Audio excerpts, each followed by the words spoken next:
ಸ್ನೇಹಿತರೆ ನಮಸ್ಕಾರ.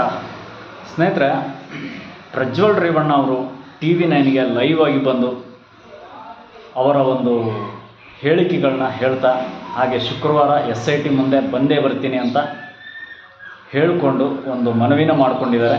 ಆ ವಿಡಿಯೋ ಕ್ಲಿಪ್ನ ನಿಮಗೆ ತೋರಿಸ್ತಾ ಇದ್ದೀನಿ, ನೋಡ್ಕೊಬನ್ನಿ ಫ್ರೆಂಡ್ಸ್. ನಮಸ್ಕಾರ.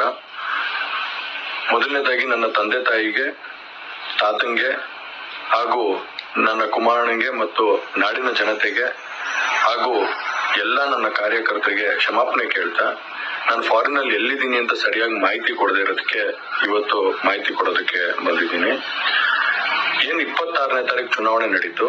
26ನೇ ತಾರೀಕು ಚುನಾವಣೆ ನಡೆದಂತ ಸಂದರ್ಭದಲ್ಲಿ ಅವತ್ತು ನನ್ನ ಮೇಲೆ ಯಾವುದೇ ರೀತಿ ಒಂದು ಪ್ರಕರಣ ಆಗ್ಲಿ, ಯಾವುದೇ ಒಂದು ಕೇಸ್ ಆಗ್ಲಿ ಏನೂ ಇರಲಿಲ್ಲ. SITನೂ ಕೂಡ ರಚನೆ ಆಗಿರ್ಲಿಲ್ಲ. ಈ 26ನೇ ತಾರೀಕು ನಾನು ಫಾರಿನ್ ಹೋಗೋದು ಕೂಡ ಇದು ಮುಂಚೆನೆ ಪ್ರೀ ಪ್ಲಾನ್ ಆಗಿತ್ತು. ಹಾಗಾಗಿ ನಾನು ಫಾರಿನ್ ಹೊರಟಾದ್ಮೇಲೆ 3-4 ದಿನದ ನಂತರ ನಾನು ಯೂಟ್ಯೂಬ್ ನೋಡುವಂತ ಸಂದರ್ಭದಲ್ಲಿ, ನ್ಯೂಸ್ ಚಾನೆಲ್ ನೋಡುವಂತ ಸಂದರ್ಭದಲ್ಲಿ ನನಗೆ ಈ ಮಾಹಿತಿ ದೊರಕುವಂತ ಕೆಲಸ ಆಯ್ತು. ಮಾಹಿತಿ ದೊರಕದ ಮೇಲೆ ನಂತರ SITನೂ ಕೂಡ ಏನು ಒಂದು ನೋಟಿಸ್ ಕೊಡುವಂತ ಕೆಲಸ ಮಾಡಿತು. ಆ SIT ನೋಟಿಸ್ಗೂ ಕೂಡ ನಾನು ಎಕ್ಸ್ ಖಾತೆ ಮುಖಾಂತರ ಮತ್ತು ನನ್ನ ಲಾಯರ್ ಮುಖಾಂತರ ನಾನು 7 ದಿನ ಸಮಯ ಅವಕಾಶ ಕೇಳಿದ್ದೆ. 7 ದಿನ ಸಮಯ ಅವಕಾಶ ಕೇಳಿದ ಮೇಲೆ ಕೂಡ ಅದು ಮಾರನೇ ದಿನನೇ ಏನು ಕಾಂಗ್ರೆಸ್ಸಿನ ಹಿರಿಯ ನಾಯಕರಾದಂತ ರಾಹುಲ್ ಗಾಂಧಿ ಅವರು ಮತ್ತು ಹಾಗೂ ಎಲ್ಲಾ ಹಿರಿಯ ನಾಯಕರುಗಳು ಏನು ಓಪನ್ ವೇದಿಕೆಗಳಲ್ಲಿ ಈ ಒಂದು ವಿಚಾರಗಳನ್ನ ಪ್ರಚಾರ ಮಾಡೋದಕ್ಕೆ ಪ್ರಾರಂಭ ಮಾಡಿದ್ರು, ಚರ್ಚೆ ಮಾಡೋದಕ್ಕೆ ಪ್ರಾರಂಭ ಮಾಡಿದ್ರು, ಒಂದು ರಾಜಕೀಯದ ಪಿತೂರಿ ಮಾಡುವಂತ ಕೆಲಸನ ಮಾಡಿದ್ರು. ಇದೆಲ್ಲ ನೋಡಿದಂತ ಸಂದರ್ಭದಲ್ಲಿ ನಾನು ಡಿಪ್ರೆಷನ್ಗೆ ಹೋಗುವಂತ ಕೆಲಸ ಆಯ್ತು, ಐಸೋಲೇಷನ್ಗೆ ಹೋಗುವಂತ ಕೆಲಸ ಮಾಡ್ಕೊಂಡೆ.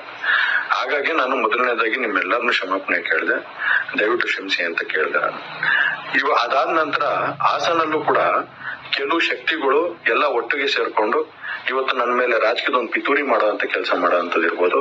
ರಾಜಕೀಯವಾಗಿ ನಾನು ಏನು ಬೆಳೀತಾ ಇದ್ದೀನಿ, ನನ್ನ ಕುಗ್ಗಿಸ್ಬೇಕು ಅನ್ನೋ ಒಂದು ರೀತಿಲಿ ಇವತ್ತು ಏನೇನೋ ಒಂದು ಪ್ರಕರಣಗಳಲ್ಲಿ ಅವರು ಎಲ್ಲರೂ ಕೂಡ ಒಂದು ಭಾಗಿಯಾಗುವಂತ ಕೆಲಸಗಳನ್ನ ಮಾಡ್ಕೊಂಡ್ರು.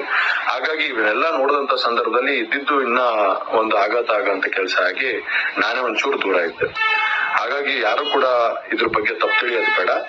ನಾನೇ ಖುದ್ದಾಗಿ ಶುಕ್ರವಾರ ಏನು 31ನೇ ತಾರೀಕು 10 ಗಂಟೆಗೆ SIT ಮುಖಾಂತರ SIT ಮುಂದೆ ಬಂದು ನಾನು ಸಂಪೂರ್ಣ ಈ ಇನ್ವೆಸ್ಟಿಗೇಷನ್ಗೆ ಸಹಕಾರ ಕೊಡೋ ಮುಖಾಂತರ ನಾನು ಇದಕ್ಕೆ ಸರಿಯಾದ ರೀತಿಯಲ್ಲಿ ಉತ್ತರ ಕೊಡುವಂತ ಕೆಲಸನ ಮಾಡ್ತೀನಿ. ಹಾಗೆ ನ್ಯಾಯಾಲಯದ ಮೇಲೆ ನನಗೆ ನಂಬಿಕೆ ಇದೆ.